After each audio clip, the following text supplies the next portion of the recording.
두 달 전인 8월, 월마트가 7월 8로 끝난 회계분기의 실적을 발표합니다. 분기 매출은 1616억 달러를 넘어서면서 전년 대비 6% 상승했습니다. 이익은 더 크게 성장했는데요. 분기 순이익은 79억 달러에 육박하면서 지난해 같은 기간보다 무려 53% 급증했습니다. 연준의 긴축에도 불구하고 미국 소비자들의 씀씀이가 줄지 않으면서 마트 매출이 성장한 것인데요. 그렇다면 실적 호조를 보였으니까 그 뒤로 주가도 호조를 보였을까요? 그렇지는 않아 보입니다.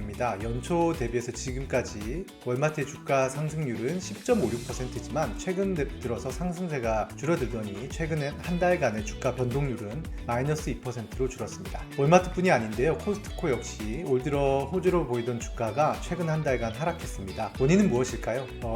인플레이션 때문은 아닌 듯 하고요. 소비 감소나 연준의 추가 금리 인상 가능성도 개연성이 낮아 보입니다. 반면 지난 16년 동안 본 적 없는 수준으로 치솟은 10년 만기 미국 국채 수익률 때문이라는 분석이 설득력을 얻고 있는데요. 과연 어떤 논리인지, 그리고 또 이로 인해서 주가에 영향을 받는 기업들은 어디인지 살펴보겠습니다.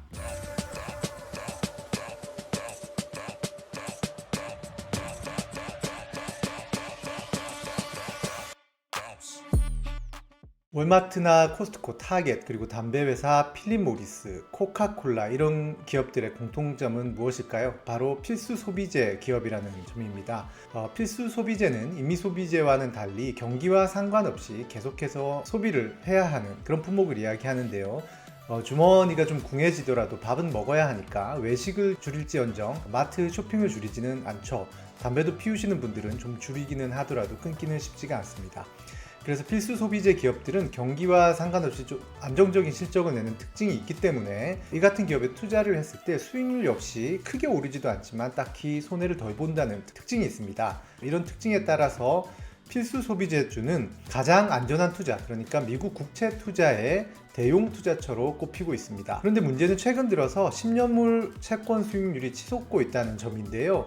2020년만 하더라도 0.5% 수준이던 10년물 미국 국채 수익률이 올 5월 들어서 다시 치솟기 시작하면서 현재는 5% 선을 터치하기도 했습니다. 미국이 디폴트에 빠질 상황, 그러니까 미국이 망할 확률은 높기 때문에 미국 국채 투자는 세상에서 가장 원금 손실 위험이 적은 투자처로 꼽히는데요. 이런 안전한 투자처에서 5%의 수익률을 올릴 수가 있다면 굳이 그 대체품을 찾을 필요가 없겠죠. 실제로 S&P 500에서 월마트를 비롯해 필수 소비재 기업에 투자하는 ETF인 SPDR 필수 소비재 ETF의 수익률을 보면 연초 이후에 마이너스 6% 손실을 기록하고 있습니다. 3년 평균 수익률이 5%를 조금 넘으니까 차라리 마음을 졸일 필요 없이 10년물 국채에 투자를 하는 것이 더 나은 선택일 수 있는 것입니다. 현재 필수 소비재 ETF의 주가는 5월 말 6월 초를 기점으로 해서 전체 S&P 500의 수익률보다 급격히 뒤처지기 시작했는데요. 이 시기는 10년물 미국 국채 수익률이 본격적인 상승을 시작하던 시기와 일치합니다. 국채금리 상승의 여파를 특히나 많이 받고 있는 종목이 바로 필수 소비재 분야라는 것이죠. 그런데 미국 10년물 국채 금리가 올라서 주가가 흔들리는 기업은 단지 필수 소비재뿐만이 아닙니다. 또 다른 두 번째 영역은 바로 유틸리티주 그리고 배당주입니다. 에너지 기업들이 대표적인데요. 이런 에너지 기업들은 미국에서는 이제 PG&E, 듀크 에너지, 아메리칸 일렉트릭 파워 컴퍼니와 같은 곳들이 대표적입니다. 이런 기업들은 정말로 안정적이죠. 주가가 오르는 시세 차익보다는 안정성과 배당 수익이 핵심이 됩니다. 바로 채권 대용주가 되는 것이죠. 그래서 이런 기업들도 마찬가지로 국채 금리가 오르기 때문에 굳이 이곳을 투자할 필요가 적어진 것입니다. 유틸리티 셀렉트 섹터 SPDR ETF라고 유틸리티 배당주에 투자하는 ETF가 있는데요. 이 역시 7월 중순 이후에 11% 하락했습니다. 지금 현재 10년물 국채 수익률이 5%라고 말씀드렸는데 S&P가 조사를 해보니까 이 5%를 넘게 배당률을 주는 기업들이 S&P 500 종목 중에 11개 주식에 불과하다고 합니다. 그런데 이제 대표적인 곳이 PG&E 같은 경우인데요. 배당률이 34.1%에 이르지만 사실 정기 배당이 아니고 분기마다 그냥 결정을 하는 겁니다. 그리고 또 연초 이후에 주가 하락률이 6.4%가 있기 때문에 채권 투자, 10년물 투자보다 나은지 투자자들 입장에서는 고개를 좀 갸우뚱할 수밖에 없는 그런 상황인 것이죠. 그리고 또 그 외에도 이렇게 표에서 보시듯 고배당 기업들은 다들 올 초 이후 마이너스 수익률을 기록하면서 원금 손실이 발생했습니다. 채권 대형 종목들이 이렇게 어려움을 겪기도 하는데 또 다른 분야는 고금리 민감주가 있습니다. 대표적인 곳이 기술주일 텐데요. 올해 들어서 기술주는 이제 AI 붐이나 전기차 전환 가속화 등의 기대를 타고 올 상반기 크게 올랐지만 최근 들어서는 하락 전환했죠. 관련 ETF도 연초 이후 기준으로는 30% 넘게 올랐지만 최근 한 달만 보면 마이너스로 돌아섰습니다. 기술주가 금리에 민감한 이유는 바로 기업 가치 평가 때문인데요. 기업 가치를 평가할 때 들어가는 항목 중에 미래 예상되는 수익이 있을 텐데 기술주의 경우에는 이런 미래 수익의 비중이 높습니다. 그런데 금리가 오르면 미래의 수익을 현재 가치로 환산할 때 할인율이 높아집니다. 기업의 수익이 동일할 것이라고 전망하더라도 금리가 높아지는 것만으로도 현재 적정 주가가 낮아질 수 있다는 것이죠. 마지막 채권금리 상승의 직격탄을 맞을 수 있는 영역은 바로 지역 은행들입니다. 올 3월에 실리콘밸리 은행 붕괴를 기억하실 텐데요. 그때 당시 붕괴 원인이 바로 채권 수익률 상승이었습니다.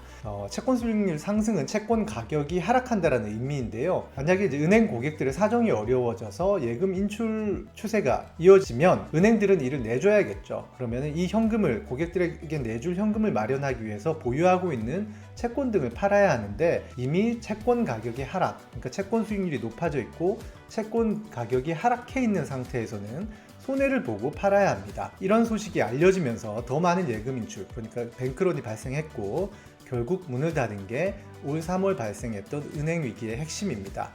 현재는 이제 연준이 나서서 이런 채권을 손해보고 팔지 않도록 안전장치를 마련해둔 상태지만 사실 금리가 오른다는 것 자체로 금융 시스템에는 또 다른 요인, 불안 요인일 수 있습니다. 은행뿐만 아니라 사실 국채금리 상승은 미국 경제 전반, 특정 분야를 넘어서 전반의 불확실성을 높이는 요인인데요. 왜냐하면 10년물 미국 국채금리는 모기지 금리나 학자금 대출, 그리고 기업 자금 조달 금리, 자동차 구매 캐피탈 금리 등 대부분의 시중금리의 기준선 역할을 하기 때문입니다.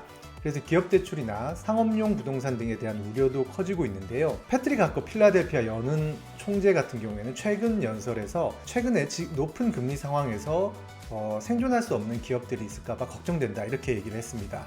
상업용 부동산 역시 마찬가지일 텐데요. 은행 입장에서는 부실 대출이 늘어날 리스크가 늘어나는 것이죠. 손성원 로욜라 메리마운트 대학 교수의 조언을 끝으로 글로벌 포커스 시간을 마무리하겠습니다. 미국 경제는 견조한 고용 및 소매 판매 보고서에서 알 수 있듯이 계속해서 회복력을 보여주고 있습니다. 반면 미국 10년 만기 국채 수익률이 5%로 상승한 것은 시장의 거센 역풍입니다. 지금은 신중하게 낙관하고 경각심을 높여야 합니다. 투자자를 위한 최선의 전략은 노련한 금융 전문가와 상담해서 정보를 얻고 예상치 못한 경랑을 견딜 수 있도록 포트폴리오를 충분히 다각화하는 것입니다.